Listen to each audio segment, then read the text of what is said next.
Abusia mesan so ema wakwaba ebaje Ghana television so sane de bia meka we always stand for the truth enu nti ye de eni sabribia ne ebetwa gu ne yenso yebefa na yede abrewo na so wenye bia hwe na wenye bia tie enu nti se enani de dikan a wo hwe yen anasa wo hwe me a ya meso ne se obe subscribe obe like obe comment na fe so wa share na obi nso enye bi na wa share na aye kama pa me da se wa ye sa amamie na the flight jumedie enedie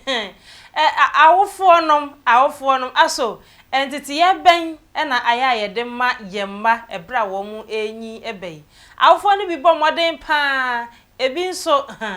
eya na ye akoye ensem bebre enti na meka sa mechirem ede achiro na aboafo a etan mechi Great and Glow Cosmetics Kinaata Teba Center na fe General Organic Foods se omudi nuane papa aba edwa so nuane nro ahodo ahyemu emma a wudi ekoni peduane mo bema ahodi kontomre re gari banku kokonte bibia ofa number no we screen no asena ofra bibia wo bia no yade ayede bi ebebre wo sanso na Great and Glow Cosmetics edi enkum papa ensamna papa etiesie hona na ema wedie no etoso eye brom omo ede abedwa so fa number no we screen asena from na eno so ba bia wo bia no omo fa ebimro kama wo wi a ni nyina echi no na akopiem ewo Kinaata Teba Center na akohwe ni pedua no na ne atosin ato chime bia no omo atimi asiesie ede ama kama miso twamisima na mintwa me honyima boafo enkratomra medin ede afia ba afi me wo London baby am wo ye Walthamstow wo hie nkun yi bi se wo Manchester wo Birmingham wo Northampton wo Southampton Milton Keynes outside London baby wo contact me mami wusu anase Helena baby a wo bia so far as wo betua wo postage ye be postu e dia brew se wo ye kokko se wo ye tuntum wo ye ho ne ho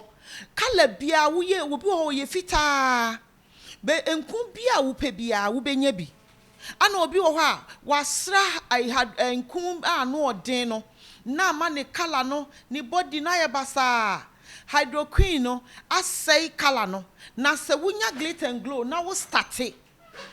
beginning no wo be hu se repair wo kala no ubeye kama ubeye kama say de mijina hoy small girl hey enku no baby anya fe na wo betete samna asra wo ho obi ho na nso oben ye wo na nso oben cream ye wo can I say stretch marks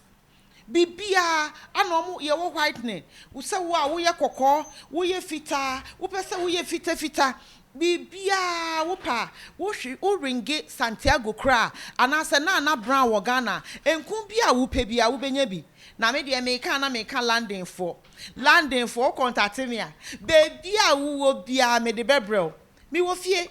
24 hours enti anytime bia wo pesa wo frame me numbers me enu nyina so a bibia wo bia de how bia wo ka kire me a me sort problem na ma Glitter and Glow na ye wi ani aba organic product so konkonte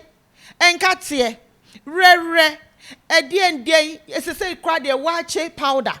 ye wo prekasa powder ye wo ginger powder ye wo honey wo ho bibia konkonte ye echese enwo zomi everything bibia wo de wo hwehwe sa product ya Ghana hwehwe na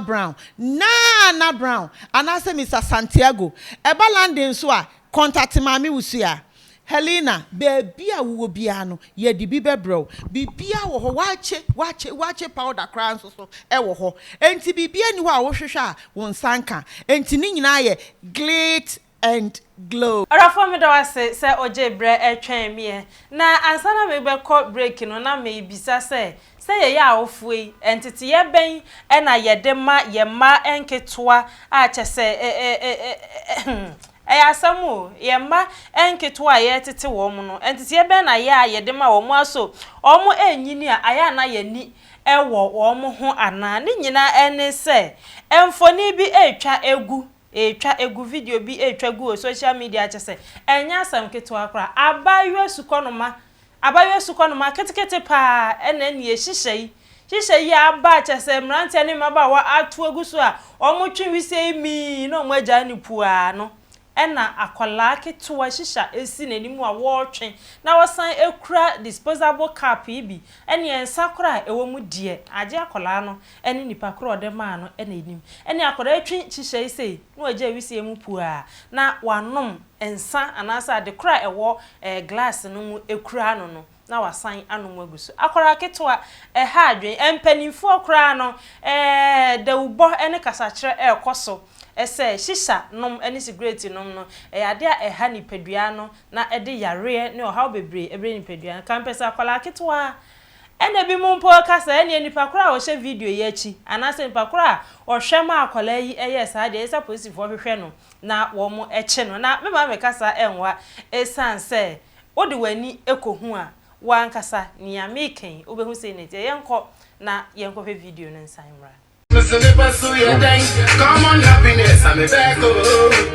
Stop, I wanna post from head to toe. I'm a back. Challenge me, I'm a soon. I will say, I don't know. Eya ho kakra, eya asefem kakra se oba tan bi, anase owofuo bi, anase ohwefuo bi, ebehwe se abayua ketwa, oti se ya woni nhwe no. Ye de no behye te bi eti se mu. Na ene se wo nyini ni nyina no na edidi ni pedua ni mu eyade a eye ohaw ha adwen na eya tete awfo no yesere yema yani nkomofra ne ho ene ebe bi oho a yesusu se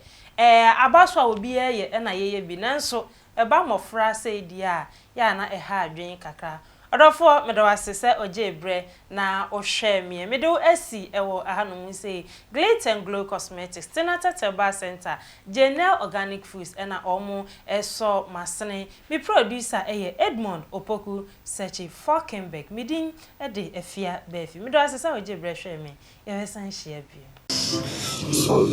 Oh, doc. Yes, and you walk, doc. I want to know why you did. No, that's why she I've said, you need to no, say the young cook. So, your stomach was up, said the young husband, so I become a damn cranny, meaning said if you be forcing I don't know. Test results natural say when you malaria on the moji. Yeah, TD. Yes, malaria. Nani yem no so we no here. Kinaata tomac, and a Kinaata malake. Famano nano ho betono.